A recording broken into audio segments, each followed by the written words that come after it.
I'm Aaron Maté, sitting in for Jimmy Dore, here with Misha Pollan. And joining us now is Lev Golinkin. He is an author and journalist whose writings on the Ukraine crisis in Russia have appeared in many publications, including the New York Times and The Nation.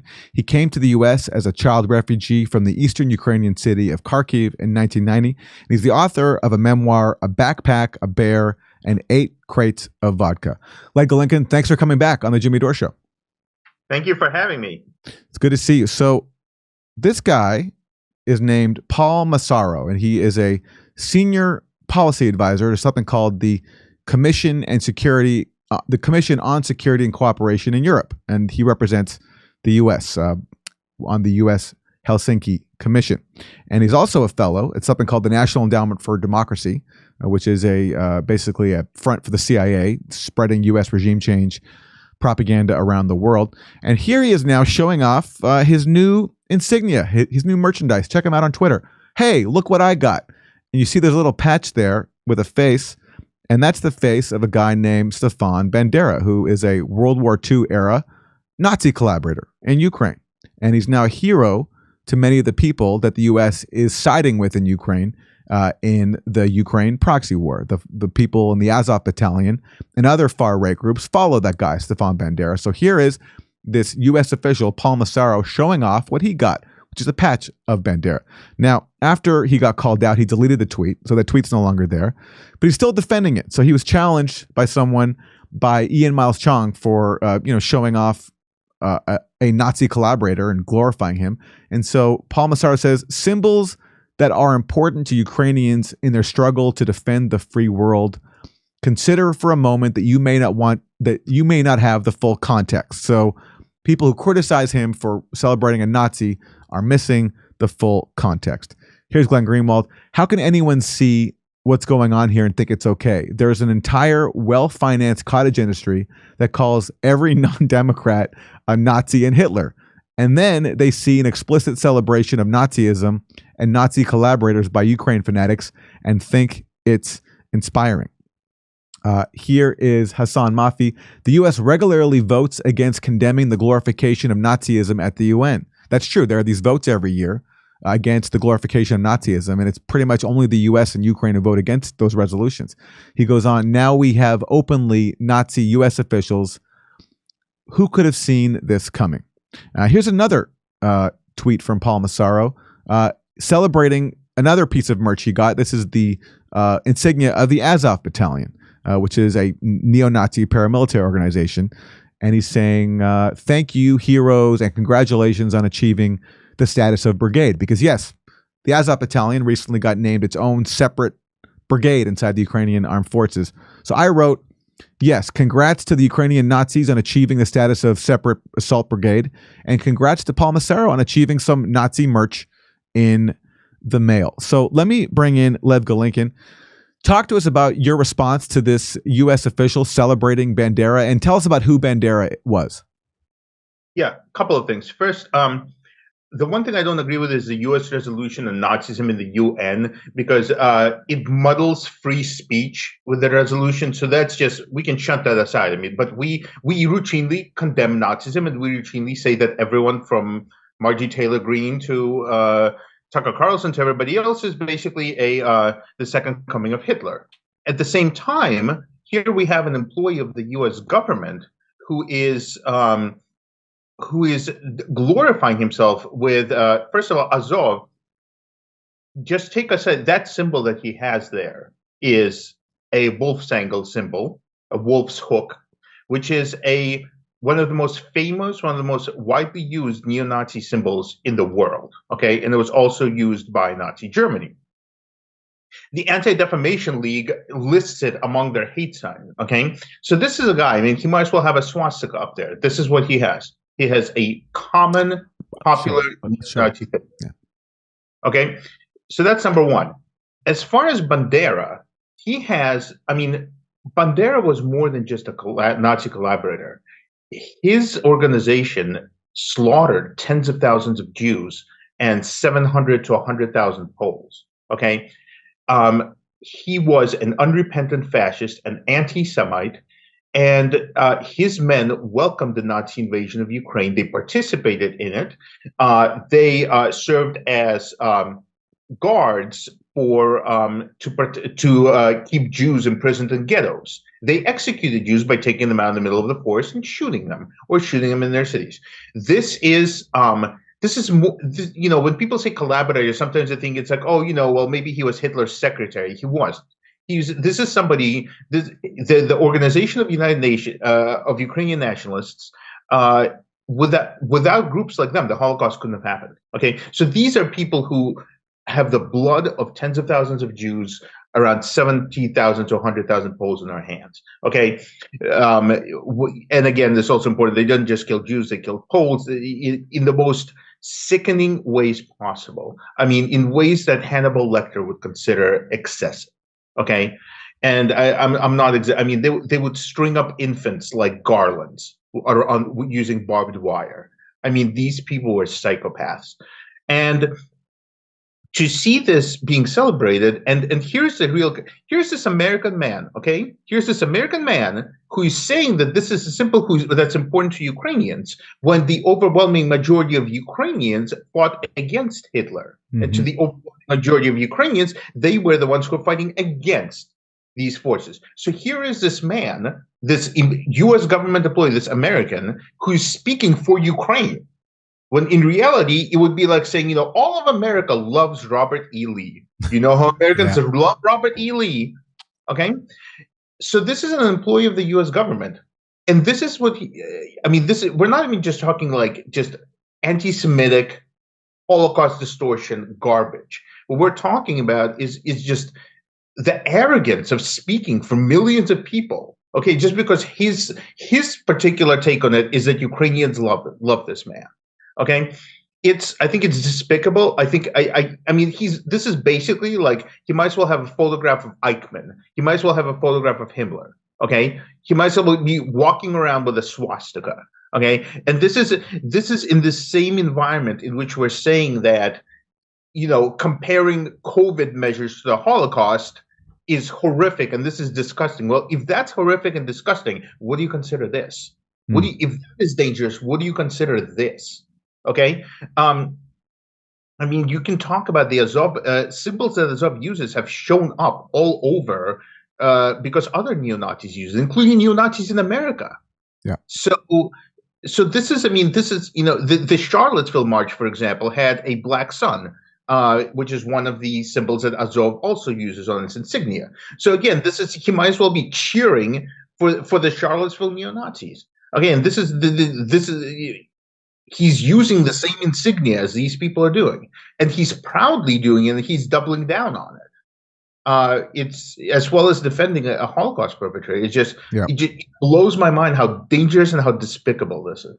Well, let's look at how he's not alone, because the establishment media also plays a role in basically whitewashing Bandera or minimizing his crimes and making it seem as if it's sort of up for dispute as to whether or not he's a Nazi collaborating war criminal who massacred Jews and Poles. So here are some examples. This is a headline from the Associated Press from 2022. Ukraine nationalists march to honor wartime partisan leader. And this is how the Associated Press describes it. They say, Bandera was the leader of a Ukrainian nationalist movement in the 1930s and 1940s, which included a rebel army that fought alongside the Nazis. Bandera's supporters claim they sided with the Nazis against the Soviet army in the belief that Adolf Hitler would grant independence to Ukraine. Jewish groups associate Bandera's followers with the massacre of Jews. So it's not a matter of the fact that Bandera and his followers massacred Jews.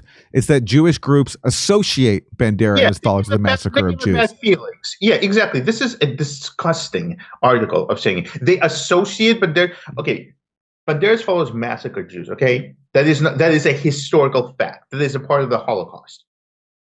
Casting doubt on that, it has a name. It's called Holocaust distortion or Holocaust revisionism. When you say this might not have happened, or these people consider it, but look at these other angle.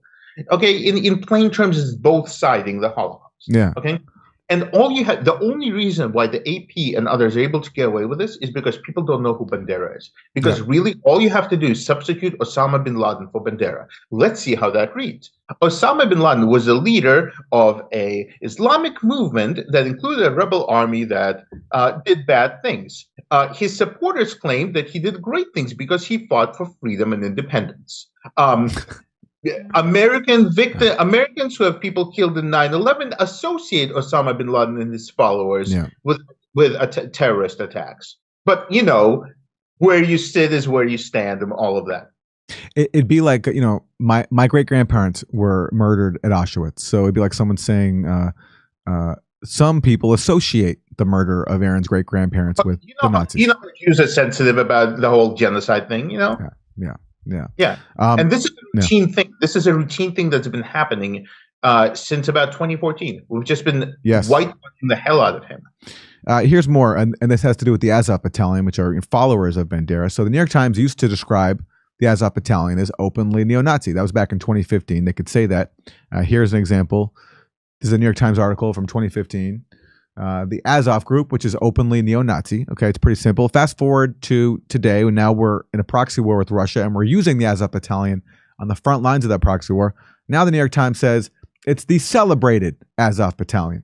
So they've gone from being openly neo-Nazi to celebrated in a very short amount of time. Well, in a way that's rather accurate, because they are celebrated in Congress. They're celebrated. They've been welcomed to Stanford. They've been welcomed to universities. They've been welcomed on MSNBC. So in many ways, they very much are celebrated, including by this guy who put up a photo of himself with their sign. Here's another example from the Financial Times. Where they point out that this was, you know, about a month into Russia's invasion, that a nationalist regiment with neo-Nazi roots has been instrumental in the resistance to Russia's invasion. That's correct. Yes, that's the Azov Battalion. And they interviewed for this article Andrei Beletsky, a founding commander of the Azov forces, who insists most Azov fighters are patriotic, but many of them are patriotic. Many of them are nationalists. But the majority of Ukrainians today are nationalists, Beletsky said, citing Stepan Bandera, a nationalist figure accused of collaborating with the Nazis against the Soviets at the start of the Second World War, as among the heroes many of his fellow citizens were looking up to. So there it is, that passive voice again. Bandera is accused of collaborating with the Nazis. It's no longer a historical fact. It's just that he was accused of collaborating with the Nazis. This is one of the most. I mean, I use despicable a lot, but there's really no other way to. But this is a double down. So here they interview a neo-Nazi. Okay, even people who defend Azov will say that Beletsky is a. I mean, he is. If Beletsky is not a neo-Nazi, the term doesn't have any meaning. Okay, this is somebody who is a neo-Nazi who formed a battalion which convicted, which has a track record of war crimes across eastern Ukraine. Okay, this is somebody who's just he's notorious for being even people who defend Azov admit it. And the Financial Times decides to platform this guy. And in platforming this guy, the Financial Times allows him to go into Holocaust distortion and say that a person who, Adolf Eichmann is accused of participating in the Holocaust. Yeah. People accuse people of all crazy things these days.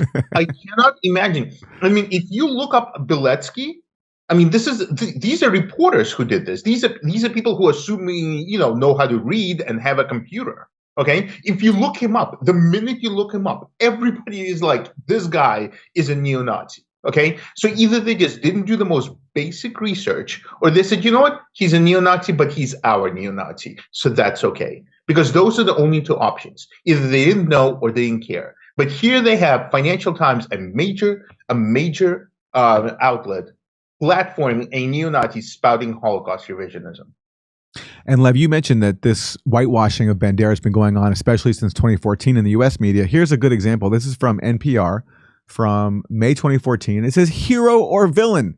Historical Ukrainian figure symbolizes today's feud. And this is what NPR says. And it's by, it looks like a Jewish guy, Ari Shapiro. It sounds like a Jewish name to me. Having a debate over whether or not a Nazi is a Nazi. It's interesting. So he says, in Eastern Ukraine, Bandera has entirely different connotations. pro-Russian separatists see him as an ally of Hitler, a fascist who is responsible for killing tens of thousands. In Western Ukraine, many see Bandera as a freedom fighter who battled domination by the Soviet Union and other European powers before and during World War II. They see themselves as the heirs to Bandera's struggle. So, it's subjective. Was he an ally of Hitler who was responsible for killing tens of thousands of people, or is he a freedom fighter who battled the domination of the Soviet Union? Yeah, and this is not to put too fine a point on it, but if Ari Shapiro was in Ukraine in 1941 or 1942, alongside you and me, Bandera's men would have had him in a ditch with a bullet in his head. Okay, so it's particularly just sickening. It's like the least somebody like that could do is have the decency to call a Nazi collaborator who killed so many Jews and Poles and also Ukrainians who were just opposed against him. The least he could do is maybe, I don't know, just not throw around doubt on historical facts. And this is NPR, which again spends the past 6 years screaming about how we're basically living in Nazi Germany and how every little thing is it's the Holocaust come again, and yet here it is engaging in just outright distortion of the Holocaust, a whitewashing of a killer of Jews. So here again is the U.S. official we're talking about, Paul Massaro. He's showing off his Bandera patch on his arm. Hey, look what I've got, a Nazi on my arm. And interestingly, it says my daddy's Bandera. It says my mom's Ukraine and my dad's Bandera. That's what the patch said. Wow, my mom's Ukraine and my dad's Bandera. So he's the son of Bandera. Wow. So there he is. And here, though, what he says in a recent podcast appearance where he talks about how he thinks actually it's Russia that glorifies Nazism. Here he is. Nobody has been looking into Russians' cult of death and cult of war for 30 years. All these parades with these children posing as these soldiers who died tragically and wearing these papier-mâché tanks to school, which is weird and it's sick. I wouldn't want my kid to take part in anything. Imagine a demonstration like that somewhere in Germany or in Europe or whatever, celebrating the death of millions of people. It's never again in Europe, but it's можем повторить. We can repeat it in Russian. It's their go-to sentence when they talk about World War II, and nobody paid attention. I might actually posit no one in the West has understood this until right now, 2023. Literally. I don't even think we understood this in the Soviet days because we were too enamored with communist ideology and Kremlinology and oh, we're up against global communism. And then prior to that, you had the monarchical czar culture. It felt like, so there was never a time when we really interrogated Russian identity. And the only reason we're actually doing it now, we wouldn't be doing it if Ukraine hadn't fought. We're doing it now because Ukraine has just risen on the world stage to an extent that it can no longer be ignored. And Ukrainians this is who they are. Okay. Wow. That's interesting. Was that video sped up or is that? I think so. I don't think they talked that fast. Yeah, that was sped up. Okay. It's what they're talking about is Russia celebrating the victory in World War II. That's what they're talking about. Okay. Over Russia Nazis. Russia has a cult of World War II, but considering Russia lost exponentially, millions more than every U.S. soldier combined, why do we celebrate the victory of World War II? Why do we have a creepy World War II memorial in Washington? Why do we have creepy World War II veterans? Why do we have Tom Hanks doing all these movies and Spielberg and whatever? Why do we? Russia, for example. You want to have an equivalent. Russia is whitewashing Stalin. See, that's very simple. You can say that Russia is doing that, and that is horrible, and it's just as bad as Ukraine whitewashing Bandera. Okay, but here are these people chittering away about how it's awful that you're celebrating the victory in World War II. That's exactly what we do in America and in Britain and in other places that won World War II. How would you like them to? What would you like them to do otherwise? And Lev, as we wrap, since we're talking about glorifying Nazis, you recently had this article in the New York Times called "Why Do Stanford, Harvard, and NASA Still Honor a Nazi Past?" Talk to us about what you reported on here.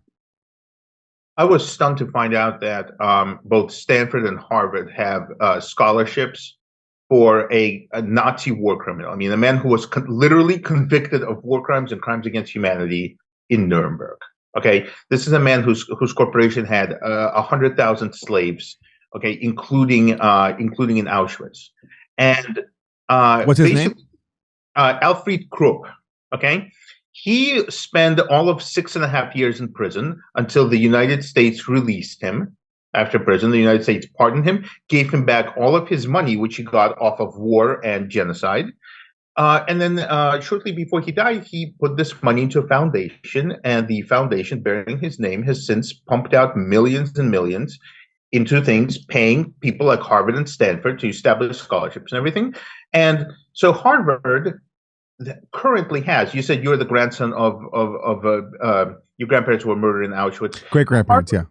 Great-grandparents, I'm sorry. Harvard has, Harvard's president right now is the son of an Auschwitz survivor, okay? So the president of Harvard is the son of an Auschwitz survivor. His university advertises him as such. There are press releases about how this is monumental. You have a new president, it's the son of a Holocaust survivor. And his university has a scholarship and a professorship honoring a man who was literally convicted in Nuremberg. And when I reached out with the New York Times, they didn't even have a comment on that. Okay, they couldn't even be bothered to have a comment. Okay, and this is the university which now recently tried to put a report saying how sorry they are about slavery and the impact of slavery. They put an entire report, and the president, Lawrence Bacow, spoke about it. Okay, and they have no problem taking money and whitewashing a Nazi slaver. And their website, at least as of like last month, didn't even mention the fact that he was a convicted war criminal. Okay, this is one of the leading universities in the world.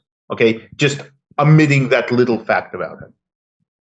Nazis are apparently having a comeback. They're being armed by the U.S. They're being celebrated by U.S. officials, and they're being honored by some of our most famous academic institutions. It's surreal and horrifying, to say the least. Lev Golinkin, author and journalist. His book is called A Backpack, a Bear, and 8 Crates of Vodka. Thanks so much for joining us. Thank you. Doing live stand-up comedy in Tempe, Palm Springs, Milwaukee, Nashville, Northampton, Massachusetts, Syracuse, Cohoes, New York, and Hartford, Connecticut. Go to jimmydore.com for a link for tickets and become a premium member. Get access to all our content.